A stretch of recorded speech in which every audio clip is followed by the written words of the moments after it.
Yes? Okay. So what's going to happen is like the middle, so a little bit past your nose in the middle of your face, there's a whole ethmoid bone in there. Okay? And so we're going to see like 3 different parts of it. We've already seen the perpendicular plate of the ethmoid bone. Okay? And I'm going to do this really funny thing. So first let me show you this. Do you notice there's like this outlining here in the orange? So everything inside of that is something known as the cribriform plate, which is a part of the ethmoid bone. And then if you look into the skull and you pinch this little piece right here, okay, that is going to be something else. So if you look in there, I'd go ahead and try to find it. It comes straight out at you, and it's going to go through the cribriform plate, and it's called the crista galli. Okay. So what's going to happen is that if I cut my head like this, and you saw inside, you notice that this piece right here would be the perpendicular plate of the ethmoid bone, going up into my nose, separating my 2 nasal passages. And then the floor of your skull in the front is then going to intersect with the perpendicular plate, which you notice comes perpendicular to each other. So this guy right here, that's going to be perpendicular to the perpendicular plate, will be the cribriform plate. And then you have something left over. This guy sticking straight up, that is going to be the crista galli. This is all your ethmoid bone. Okay? So again, perpendicular plate is going to split your nose into 2 sides. Then you have the cribriform plate coming at a perpendicular angle. That's going to be your cribriform plate. Whatever is left over, kind of like the rostrum of a rooster, it's going to be the crista galli. Okay? All right. So when you look down at this, do you notice it kind of looks like a manta ray or a stingray? Like here's the 2 wings, then there's like the 2 prongs in the front, and there's his tail. Okay? So all of this entire body, this is going to be the lesser wing of the sphenoid bone. Guess who has wings? Butterflies. Okay? So this is the lesser wing of the sphenoid bone. Now, if I follow this entire outline here, okay, it kind of looks like a butterfly, right? So here's like the middle body, here's the wing here, here's the wing there. And I don't know if you know, but butterflies, they have 2 sets of wings. They have a larger set and a smaller set.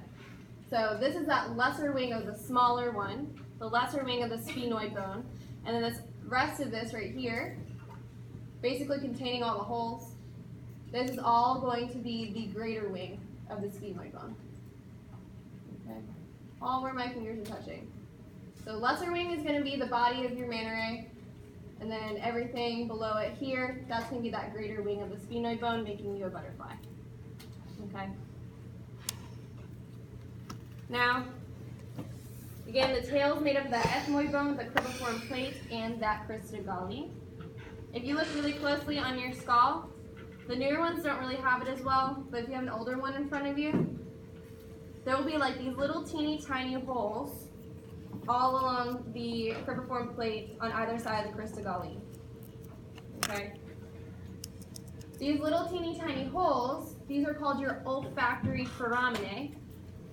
So what do you think, what nerve goes through there? The olfactory nerve or cranial nerve 1, right? So that's another content. Cranial nerve 1 or olfactory nerve goes to the olfactory foraminae, which is a feature or a hole going through your cribriform plate of your ethmoid bone. What's kind of nifty is that your olfactory nerves are actually true nerves. Your cranial nerves are not really true, okay? So what happens is that you have these little, off of your brain you'll have olfactory bulbs. So it looks like this on the bottom of your brain. And then off those bulbs you'll have these little dangly lights. And these little dangly lights are going to be the olfactory nerves that pierce through the cribriform plate, through the olfactory foraminae, and they land inside of your nose so that when you breathe in, odorants will bind and send an impulse up to your brain, and voila, you have smelled. Okay? And that will then store it in your memory so that you will then remember it for the next time you smell it. Okay? It's not exact science that, but it's generally how it goes. Okay? And then, what was this again? Good. Lesser wing of the sphenoid bone, like the little wing of the butterfly, right? Lesser wing of the sphenoid bone. Now, do you see the 2 prongs on your manta ray? Here and here. These 2 are your anterior clinoid processes. Okay, anterior clinoid processes. Okay, they're kind of like little arms that reach out. So I can kind of pinch them here. Okay. So anterior clinoid, like clinical processes. Your anterior clinoid processes will point to your posterior clinoid processes. So if you have a skull in front of you, okay, look in the middle. It looks like a little seat. Okay, so this is like the back of the seat here. That sticks straight up. This is like the back of the seat. Here's a little rounded piece, that's the seat. And then these two are like handles. So the handles are your anterior clinoid processes, which point directly to the corners of the back of the chair. And that's going to be your posterior clinoid processes. Okay. The seat itself, that is right here, that is called the sella turcica. Okay. This is the only part of that Cowboy Named Giraffe story that I like. It's like a Turkish saddle. And there's the back of the saddle. So the corners of that would be your posterior clinoid processes. And there are his like reins or handles, which are going to be the anterior clinoid processes. Okay. So, have you guys ever heard of your pituitary gland? Yeah, so it's like basically puberty. So it's like these two little sacs that are going to sit off your brain, and they actually sit in that little seat. Okay? It's like a little gland that hangs off of your brain. Now, when I turn the skull like this, I notice that my manta ray is going to have eyes. And through your eyes, you see. So what nerve do you need to see? Optic nerve. If that's optic nerve that goes through here, what canal is this? Optic canal. Okay? So that, if I push this in and I look at it this way, I notice it goes to that perfect circle I saw in the front. So optic canal. Again, it's going to be the eyes of the manta ray, which should make sense because through your eyes you see, which you need the optic nerve. Okay? So eyes of the manta ray are going to be the optic canal carrying the optic nerve, or cranial nerve number who? 2. Okay, 2. Alright. I tilted a little bit further. Do I notice I have these oblong shaped holes? And we've only seen 2 of those.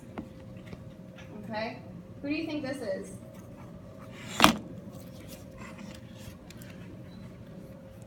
So it's not a foramen, instead it is a fissure. We have 2 options. We have superior orbital fissure and inferior orbital fissure. So it's probably the superior orbital fissure. So if I stick my pen through here and I turn it around, it is going through that fissure. Okay? The inferior orbital fissure, if I look where it's going to go, it's going to then drop out at the bottom of the cheek here. Okay? So it's going to go through the bottom of the cheek, so we don't end up actually seeing it inside of the skull. So only the superior orbital fissure here, we're going to see on the inside perspective of the skull. And then, so that superior orbital fissure, what are the contents of that guy? 3, 4, 5, and 6. 3, 4, 5, branch who? 1, which is also known as, what doctor do you go to for your eyes? Ophthalmologist, right? So it's ophthalmic nerve, right? And then the last one is going to be 6. So again, that's going to be oculomotor, trochlear, ophthalmic nerve, abducens. Okay? Which is not that bad. I know it's like a couple things, but it goes in order. 3, 4, 5, branch 1, and 6. Okay? Now, we go down here. Do we see this? Or actually, see this. So,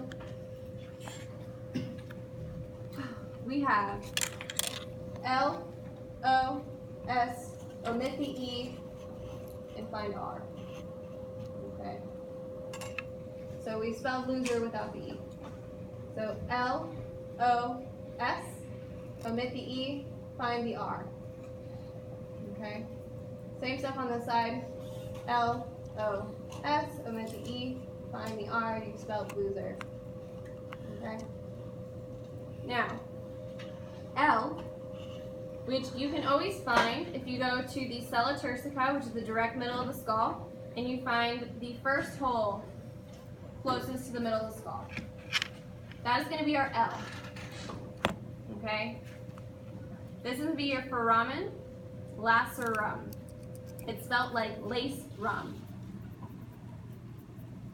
Foramen lacerum. Some people call it lacerum. I don't really like it. And it's spelled like lace rum. Okay, so that's L. Now we have O. And on this one, it's not as obvious, but it tends to be oval shaped. So if I pass you to this guy right here, it's kind of gross. Okay, so it goes L, which is closest to the sella turcica here, L, and then O, S. This guy is more oval shaped. That is foramen ovale. Foramen ovale. An oval shaped hole. Okay? Foramen ovale. Now, do you see this little tiny one? That guy's gonna be foramen spinosum. S spinosum, S small. It is the smallest hole that you will see. Okay?